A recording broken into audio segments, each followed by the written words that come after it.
tome su Biblia y abramos en el Evangelio de Marcos, capítulo, tantas cosas que escribí, hermanos, que ya, perdón, el libro de Hechos de los Apóstoles, capítulo 1, verso 8. Sí, voy a tratar de ser lo más breve, hermanos, aunque por el tiempo que ahí es donde uno se bloquea y dice, bueno, ¿para dónde agarro? ¿Para dónde voy? Pero bueno, bendito sea el Señor. En el libro de Hechos de los Apóstoles, capítulo 1, verso 8. Y vamos a hablar un poquito referente a lo que hemos estado haciendo en esta noche sobre los testimonios, hermano. Un espacio muy, muy bonito. La palabra del Señor es leída en el nombre del Padre, Hijo y Espíritu Santo. En el libro de los Hechos de los Apóstoles, capítulo 1, verso 8 dice: pero recibiréis poder, es un versículo muy conocido, cuando haya venido sobre vosotros, ¿qué cosa? ¿Y qué más dice ahí? Testigos ¿en dónde? ¿En dónde más? Samaria y hasta lo último de la tierra. Tome asiento, mi hermano.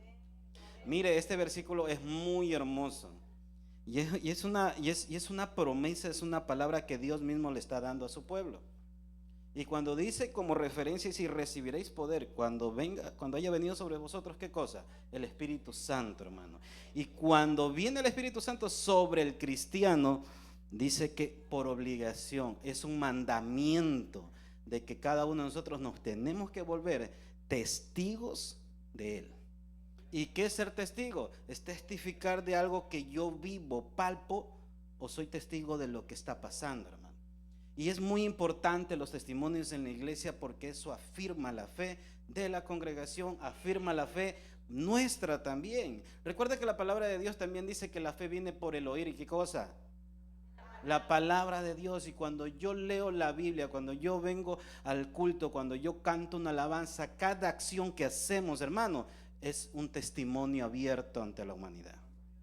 Cuando usted canta, ¿qué canta? Está glorificando, exaltando las cosas que Dios hizo, hace y hará. Cuando usted a través de la alabanza dice que Dios sana, que Dios bendice, que Dios libera, que Él es grande, usted está testificando de lo que Dios hace. Y cuando usted lee la Biblia, hermano, a través de la historia de la Biblia, desde el Génesis hasta el Apocalipsis, y usted ve todo lo que Dios hace, hermano, si usted se pone a leer la Biblia, porque me imagino que usted la lee, y cuando usted lee la Biblia, y la Biblia está lleno de testimonios, hermano, de lo que Dios hizo con el pueblo, de lo que Dios hizo con los apóstoles, y que Julano y que Sutano y Mengano y Perengano hizo esto por aquí, y bajó y subió, y Dios, y salió del cielo esto y lo otro, y es todo un testimonio, hermano. La Biblia está llena de testimonios. ¿Sí se ha dado cuenta? Oiga, pero yo digo una cosa, si le pusiera el mismo interés que ponemos cuando alguien da un testimonio a la palabra, fuera magnífico. ¿Sí se da cuenta cómo todo el mundo estaba pendiente de lo que decían los hermanos? Es que nos gusta enterarnos de la vida ajena, ¿no? ¿Y qué más? Ay, ¿qué pasó? Pero cuente, hermano, cuente. Y otro, amén, siga, hermano, y diga, y esto y lo otro. Es normal, hermano. ¿Por qué? Porque nos gusta enterarnos de la vida ajena un poco, ¿verdad? Entonces, ¿pero qué? Eso motiva. Y así mismo, con ese mismo interés, nosotros debemos lecturar la Biblia y ver cómo Dios sanó a la mujer de flujo de sangre, y cómo Dios abrió el mar rojo, y cómo Dios alimentó y sustentó a su pueblo en el desierto. Y eso debe alimentar nuestra fe y decir, si Dios hizo eso con él, y si Dios hizo con su pueblo de esa manera, también lo hará conmigo. Y cuando tú comienzas a actuar en esa fe y comienzas a creerle a la palabra a esa magnitud, tu fe aumenta.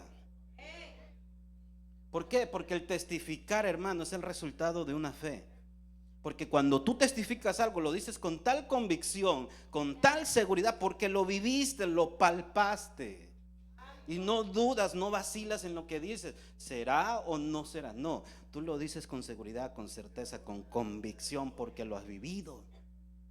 ¿Y eso qué se llama? Eso se llama fe, porque dice la palabra en el libro de Hebreos ¿qué es la fe? Es pues la fe, la certeza, la convicción, en otras palabras, estar seguro y convencido que así es, punto. Entonces, cuando nosotros lecturamos la palabra y leemos la palabra y nos llenamos de eso, hermano, estamos alimentando nuestra fe a una magnitud que usted no se imagina. Pero cuando usted, hermano, deja de testificar de Dios a través de su adoración, a través de la lectura de la palabra, a través de congregar, a través de escuchar un mensaje, y usted, hermano, deja eso, hermano, usted le está dando mucho espacio a que el enemigo venga y comience a sembrar dudas y incertidumbres en su mente y en su corazón. Porque el testificar, hermano, es recordarle al enemigo que Dios aún está vivo y hace milagros hoy en día. Cuando tu boca se cierra, hermano, ¿estás robándole la gloria a Dios? ¿Sí? Porque, hermano, porque a través del testimonio nosotros somos resultados de un testimonio, hermano, que alguien contó. ¿O no? Yo sí, no sé usted. El 90% de todos los que estamos aquí somos el resultado de que alguien contó un testimonio y dijo, wow, increíble lo que pasó contigo. Porque el testimonio, hermano, el contar el testimonio que nos ha pasado y abarca muchas cosas: transformación, sanidad, milagros, de que Dios hizo algo contigo.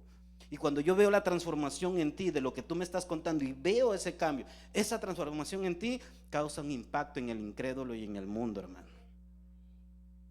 Y eso es lo que nosotros, si tú cierras tu boca, hermano, déjame decirte que esto va a sonar un poco duro, pero le estás robando un milagro a alguien. Le estás robando la oportunidad de salvación a alguien. ¿Por qué? Porque todos somos resultados de un testimonio. Hermano, muchas congregaciones, muchos ministerios se han creado en base de un testimonio y de una experiencia de que alguien tuvo con Dios. Si usted va y mira la historia de tal ministerio, o qué sé yo, de cualquier congregación, si usted va a los orígenes y usted le pregunta, oiga, ¿y usted por qué hizo esta iglesia? No, es que Dios cambió mi vida y transformó, me sacó de las drogas, me sacó de esto, me sacó lo otro, me hizo un milagro, me sanó, me trajo de la muerte a la vida. Y en base de un testimonio, hermano, se han creado, hermano, grandes ministerios, y el testimonio, hermano, es lo que hoy en día lo hace que usted esté aquí sentado. No hay que tenerlo por menos el testimonio, hermano.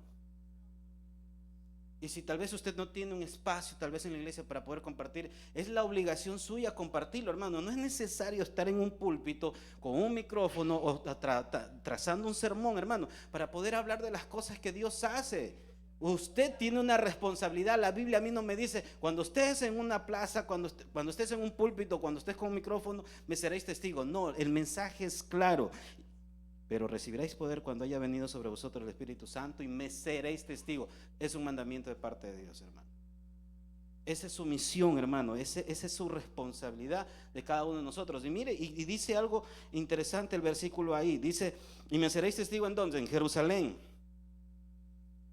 ¿Qué es Jerusalén? Tu casa. Pero hay algunos que no les gusta testificar en su casa. ¿Sabe por qué? Porque tiene rabo de paja. Si saben cómo soy, ¿para qué me invitan, no? Y dice ahí, ¿no? Y la palabra es clara. Y dice, y en Jerusalén, ¿qué es Jerusalén? Tu casa. Tú tienes que todos los días en tu casa recordarle a tus hijos, a tu esposo, a tu esposa, de dónde Dios te sacó. Mire, los judíos tienen una tradición muy bonita y hay muchas cosas que tenemos que aprender de ellos. ¿Por qué? Porque nosotros nos comparamos muchas veces con el pueblo de Israel, ¿no? Y mire, y los judíos tienen una tradición muy bonita. Los padres le cuentan la historia a sus hijos, la historia de su pueblo. ¿Y qué fue lo que Dios hizo con su pueblo? Todos los milagros se lo repiten. En el Talmud está, hermano, todo se lo repite, porque el Talmud es un libro muy precioso, hermano, que se aprende muchas cosas. Y ellos, hermano, incluso los salmos, ¿de dónde creen que se hicieron, hermano? La mayoría de los salmos es de la vivencia de lo que el pueblo de Israel pasó con Dios, de dónde lo sacó, qué hizo Dios con ellos. La mayoría de los salmos es eso, incluso lo hacen cánticos. Hermano, y usted en su casa haga con sus hijos así, cuéntele su testimonio.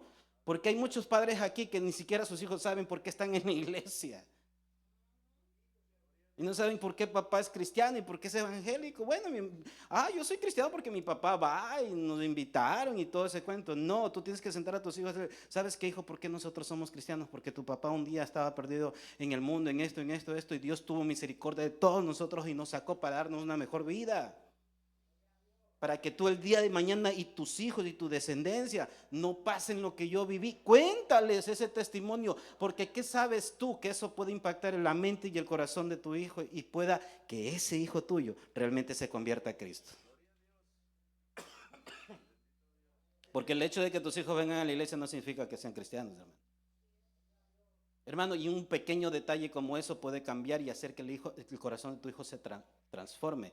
Nunca se canse de repetirlo. Si tú vienes de un hogar cristiano ya, a pesar de los años que tengas, vienes de una generación de cristianos, de pastores, de ministros, dile a tus hijos que ese es su legado.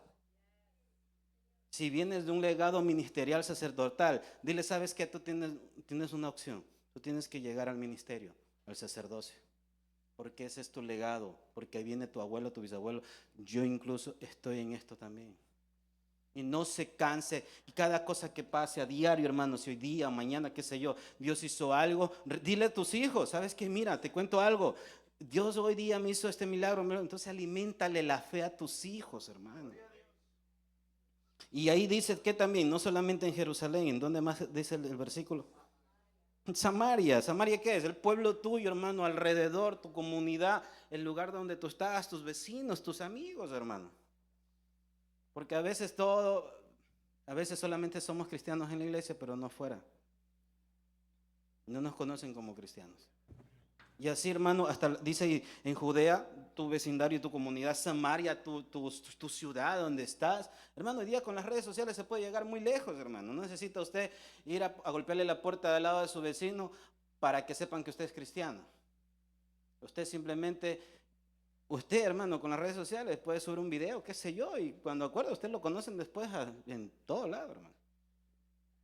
Pero simplemente nosotros, el enemigo hoy en día se ha encargado de tapar la boca de nosotros, de muchos de nosotros, me incluyo incluso yo, de cerrarnos la boca, hermano, para él tomar ventaja, y muchas veces eso hace que mengue tu fe. Y con esto termino, hermano. Y yo le doy un consejo personal. Bueno, todos tenemos un testimonio que contar, pero el tiempo, el tiempo no lo permite. Pero un ejemplo, a veces cuando tú estás pasando por situaciones muy duras, tambalea tu fe. Los cimientos de tu fe se estremecen. Y ahí yo te doy un consejo, hermano. Cuando estés pasando por esos momentos fuertes, se estén estremeciendo los cimientos de tu fe, comienza a buscar más de Dios. Mira, aliméntate de esos testimonios de la Biblia, que en la Biblia hay muchos testimonios. Escucha, yo no sé, en YouTube, escuchen algo, testimonios. Mira, encárguese, busque testimonios y va a ver cómo toda esa atmósfera de opresión va a cambiarse por una atmósfera de bendición. Y cuando tú te alimentes vas a ver cosas que tu mente en ese momento es tan perturbada que está, hermano, comienza el testimonio de otros, disipa, hermano, todas esas sombras de opresión. Dice la Biblia que en esos momentos Dios adereza mesa en presencia de tus angustiadores. Y algo que a mí me ha funcionado, hermano, a veces he pasado situaciones muy duras acá. Hace un tiempito atrás, hermano, mi trabajo se vino abajo prácticamente. Y yo le decía a mi esposa, ¿será que salimos con los gastos del mes? No sé. Y no salía nada, y aquí, allá, y yo, uy Dios. Y comienza ese momento y digo, bueno, yo tengo un Dios grande. Y a esa magnitud tú tienes que ver a Dios. Porque nosotros muchas veces hacemos a Dios pequeño. Y Dios no es pequeño. Si hoy día te fue mal en el trabajo, o esta semana, o esta quincena, ese problema, mira tu bendición más grande. Bueno, un día no es una derrota, no es un fracaso. Ah, no me fue bien hoy, pero mira tu semana cómo te fue. Ah, no fue tan mal. Yo ahora recién hice con mi esposa eso.